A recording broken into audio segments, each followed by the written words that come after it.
Rasyidin dan Bani Umayyah, perlu kita ketahui dulu tentang apa sih itu sejarah pendidikan Islam. Nah, sejarah pendidikan Islam sesungguhnya tidak dapat dipisahkan dari sejarah Islam.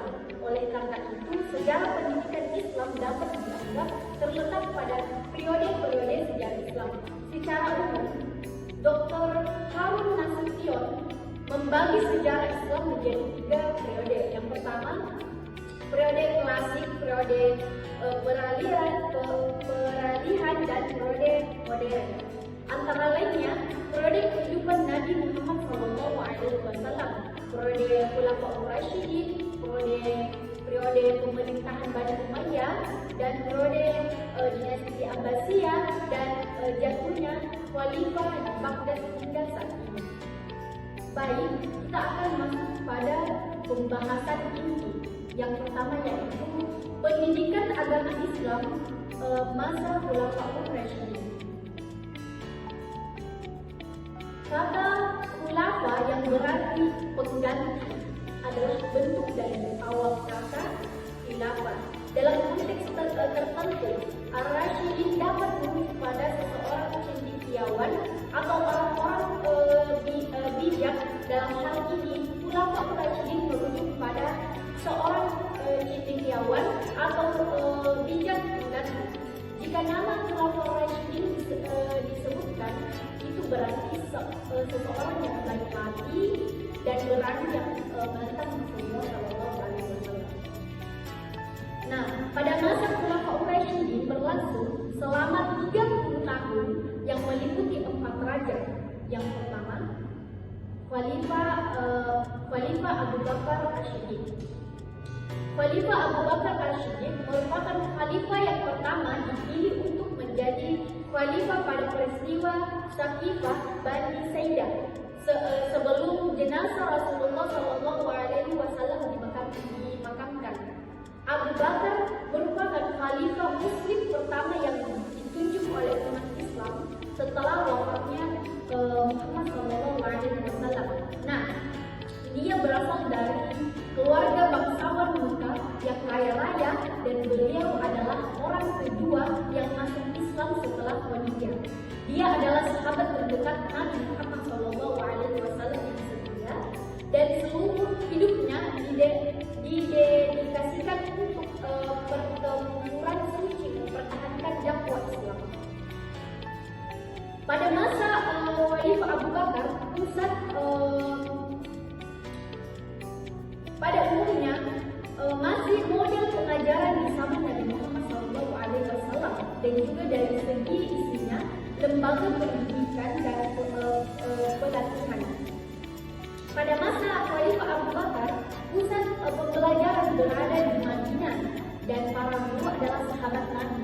Selain keberadaan masjid dan Kufah sebagai tempat pendidikan yang sudah ada sejak Nabi Muhammad, kaum muslim mendirikan Kutub sebagai tempat belajar membaca dan tulisan untuk mendukung fungsi masjid yang semakin kompleks.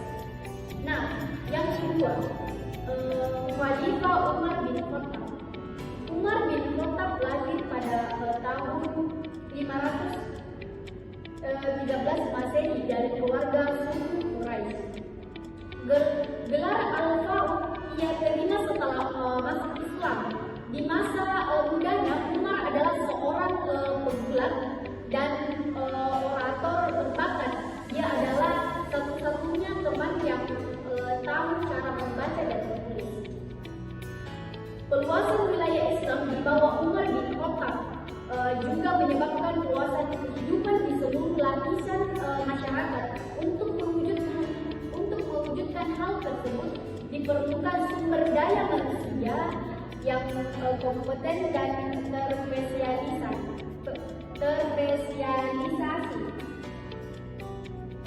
Model pendidikan anak Khalifah Umar mulai ditata. Beliau membangun tempat-tempat khusus untuk belajar anak di setiap sudut masjid. Yang ketiga yaitu Khalifah Utsman bin Affan. Khalifah ketiga pada masa Khulafaur Rasyidin. beliau dipilih menjadi raja melalui majelis terpilih yang disebut syura. Sahabat memegang peranan penting dalam awal perkembangan Islam, baik secara implisit maupun terbuka. Ia dijuluki Al-Nurain, berpelita dua karena menikahi dua putri Nabi Muhammad SAW. Nah, ketika Utsman bin Affan naik sebagai khalifah, yang pertama disampaikan kepada kaum muslimin adalah rencana perluasan Masjid Nabawi. Utsman menambah perluasan masjid secara besar-besaran. Nah, yang keempat yaitu Khalifah Ali bin Abi Thalib, atau yang terakhir. Nah, Khalifah Ali bin Abi Thalib merupakan keturunan Bani Hashim yang juga merupakan sepupu dan menantu dari Muhammad SAW. Nabi merawat Ali sejak usia 6 tahun dan menyebutkannya sekali saudaraku dan ahli warisku. Ali tahu banyak tentang kehidupan Nabi, termasuk ilmu agama. Ali pernah menyelamatkan nyawa Nabi Muhammad, diminta untuk tidur di tempat tidur Nabi untuk menipu kaum Quraisy. Dia selalu didampingi oleh Nabi Muhammad SAW. Pada masa itu Khalifah Ali bin Abi Thalib mengurus masalah politik dan pemerintahan, sedangkan Abdullah bin Mas'ud mengurus masalah pendidikan agama Islam selama masa pemerintahannya yang berlangsung selama lebih kurang dari 5 tahun. Khalifah Ali disibukkan oleh banyaknya peperangan yang dilancarkan oleh kelompok Bani Umayyah yang mendesaknya untuk mengusut kasus pembunuh Utsman. Nah, selama masa pemerintahannya Ali bin Abi Thalib menghadapi berbagai penolakan peran dengan Aisyah dan Tahalah dan Abdullah bin Zubair karena kesalahpahaman menanggapi pembunuhan Utsman. Masalah yang dihadapi Ali bin Abi Thalib adalah yang pertama itu perang Jamal, yang kedua perang Siffin, yang ketiga perang Nahrawan, yang keempat Nahjib, Siffin, dan perpecahan umat. Baik, mungkin itulah yang sempat saya jelaskan. Saya berikan kepada teman saya materi kedua. Baik, terima kasih kepada moderator yang telah memberikan saya kesempatan dan saja perkembangan yaitu sistem pendidikan Islam pada masa Rasulullah ini.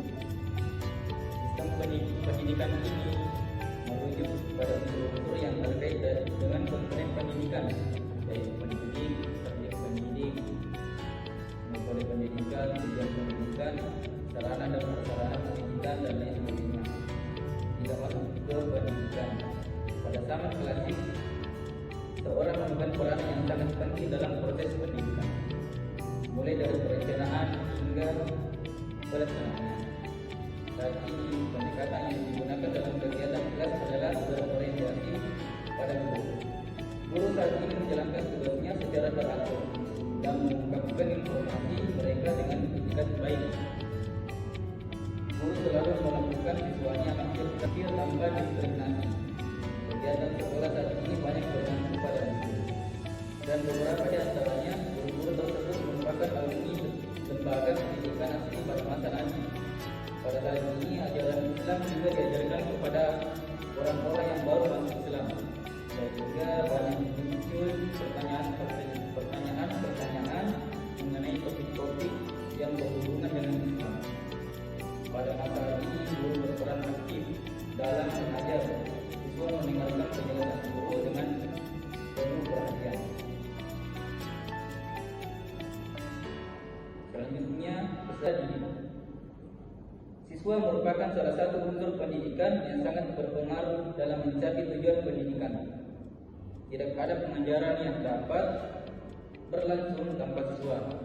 Pada awal perkembangan Islam, Tidak ada perbedaan antara mereka yang mempelajari ilmu tersebut.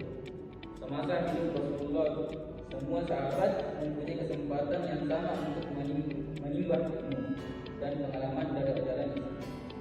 pengalaman dari ajaran Islam. Hal ini wajar karena ia memiliki sahabat-sahabat yang berbeda profesi dan aktivitas. Tujuan pendidikan Islam di Makkah merupakan prototip yang bertujuan untuk memajukan masyarakat Islam sedemikian rupa sehingga menghasilkan generasi yang berakal kuat, siap menjadi administrator, pembalik dan guru. Pendidikan yang baik bagi masyarakat Indonesia di Madinah. Pendidikan Islam mengalami perkembangan pesat seiring dengan berjalannya waktu dengan tujuan mendidik sekelompok dakwah dengan tujuan mengedepankan aspek kemanusiaan dalam mengelola dan memelihara kesejahteraan alam semesta. Tujuan dari pendidikan Islam ini diberikan pada masa sahabat untuk meneruskan dan mempertahankan apa yang telah dicapai pada masa Nabi. Selanjutnya, metode pendidikan. Proses belajar mengajar serta metode pengajaran merupakan aspek yang sangat penting dalam pelatihan. Metode pelatihan sangat menentukan keberhasilan pelatih dalam menyampaikan ilmu dan budayanya kepada pesertanya. Dalam pendidikan nilai metode yang tepat akan mengarah pada perolehan nilai-nilai yang diterima. Metode ini dapat dipahami sebagai suatu nilai yang meliputi Islam yang meliputi gerak tubuh yang diucapkan, dilakukan, dan diam oleh tubuh.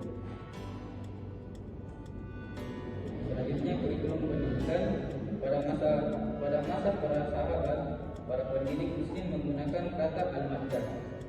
Karena pentingnya kata tersebut dalam kurikulum sekolah, program ini identik dengan pasangan mata pelajaran yang diajarkan kepada siswa. Pada masa Khulafaur Rasyidin, program Islam yang berlaku saat ini adalah sebagai berikut, yaitu membaca dan menulis, membaca Al-Quran dan menghafalnya, iman, ibadah, dan etika. Pada masa Khilafah Umar bin Khattab berpesan kepada masyarakat kota untuk mendidik anak-anaknya dan lain sebagainya.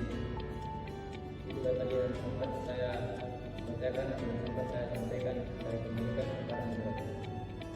Baik, selanjutnya kepada pemateri yang ketiga. Baik, saya akan menjelaskan pembahasan yang ketiga atau yang terakhir, yaitu pendidikan Islam masa Bani Umayyah. Yaitu yang pertama, pemerintah dinasti Umayyah. Dalam kitab Ibnu Khaldun pada hari ini beliau mengatakan bahwa sejarah Muawiyah harus disatukan dengan sejarah Khulafaur Rasyidin karena negara ini menempati kedudukan setelah negara Khulafaur Rasyidin, baik dari segi prioritas, fisik, dan persahabatan. Oleh karena itu, sistem pendidikan yang dianut oleh Bani Umayyah tidak terlepas dari terbentuknya dinasti Bani Umayyah hingga kehidupannya di Damaskus hingga bangkitnya dinasti Bani Umayyah pada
menempatkan pendidikan dan penempatan birokrasi lainnya yang sebagai ditempati oleh orang-orang non-muslim dan non-Arab.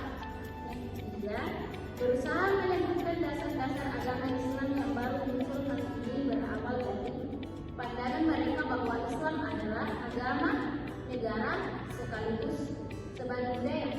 Maka wajar dalam periode ini banyak melakukan penaklukan wilayah-wilayah dalam rangka menyiarkan dan memperkokoh ajaran Islam.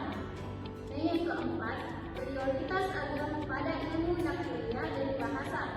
Pada periode ini, pendidikan Islam memprioritaskan pada ilmu-ilmu nakliyah seperti baca tulis Al-Quran, pemahaman fikih dan tasyrih, kemudian dengan ilmu-ilmu yang berhubung dengan ilmu tersebut, yaitu ilmu bahasa seperti nahwu, sastra, dan sastra.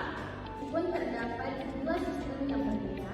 Penguasa pada dinasti Umayyah tidak merupakan akan pentingnya suatu pendidikan. Adapun sistem yang diterapkan secara umumnya sebagai berikut. 1. Tujuan pendidikan, yaitu membentuk dan mengembang manusia atau insan kamil atau memiliki keberanian, daya tahan saat tertimpa musibah, bersabar, menaati hak dan kewajiban tetangga atau war, mampu menjaga harga diri, kedermawan dan kerahmataan. Dan yang kedua, tempat dan lembaga-lembaga pendidikan. Pada masa dinasti Umayyah, pola pendidikan bersifat desentrasi.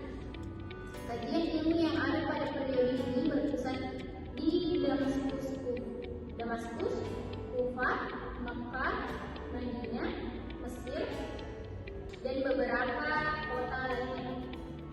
Adapun tempat dan lembaga pendidikan yang ada pada masa Bani Umayyah adalah sebagai berikut, yaitu A. Pendidikan kota, yaitu tempat belajar menulis.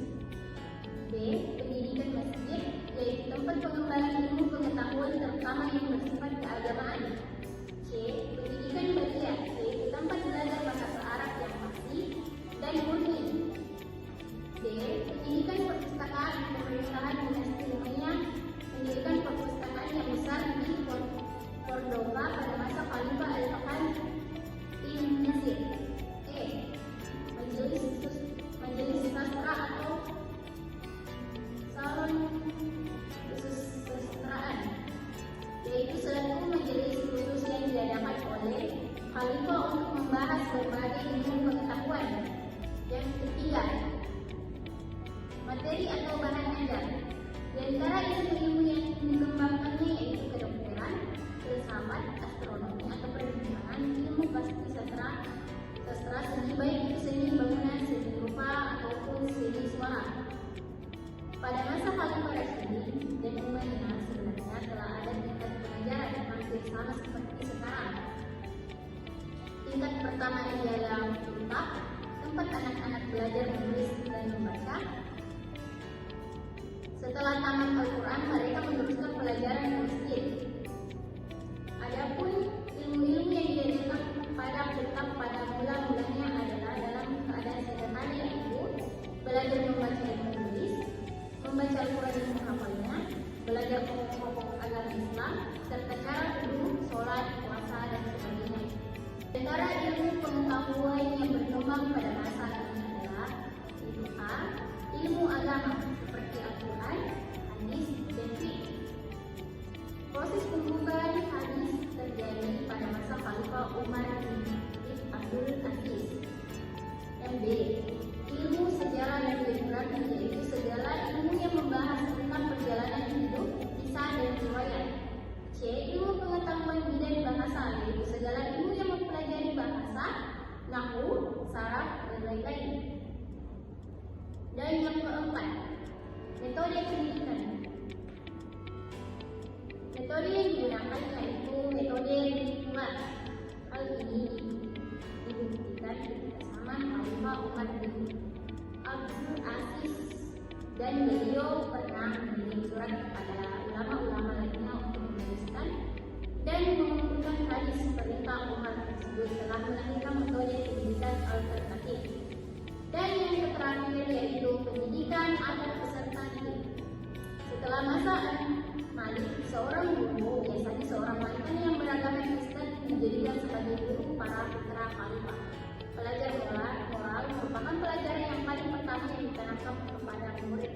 serta didik. Guru yang paling pertama adalah pembaca Al-Quran. Lebih lanjut, pada masa pemerintah Umar mengutus Yazid Al-Habib ke Mesir untuk mengajarkan para peserta didik di sana.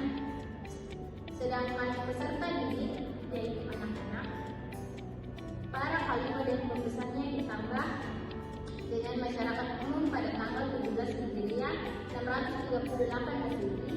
Khalifah Umar menginstruksi agar masyarakat belajar di masjid setiap hari Jumat.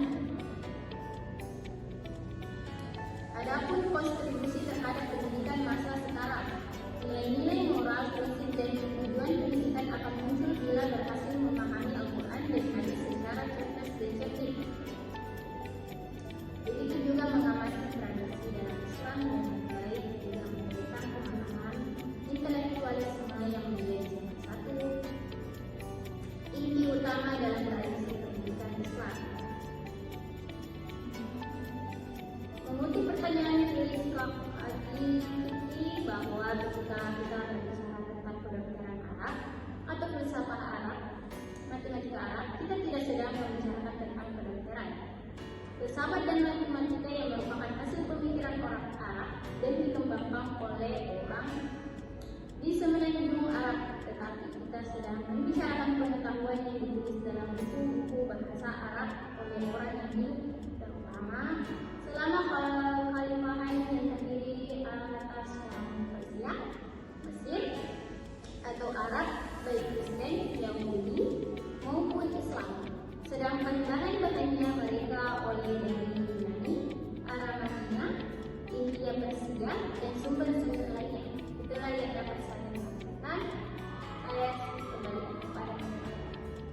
Nah, baik, itulah yang sempat kami paparkan dari hasil diskusi kami.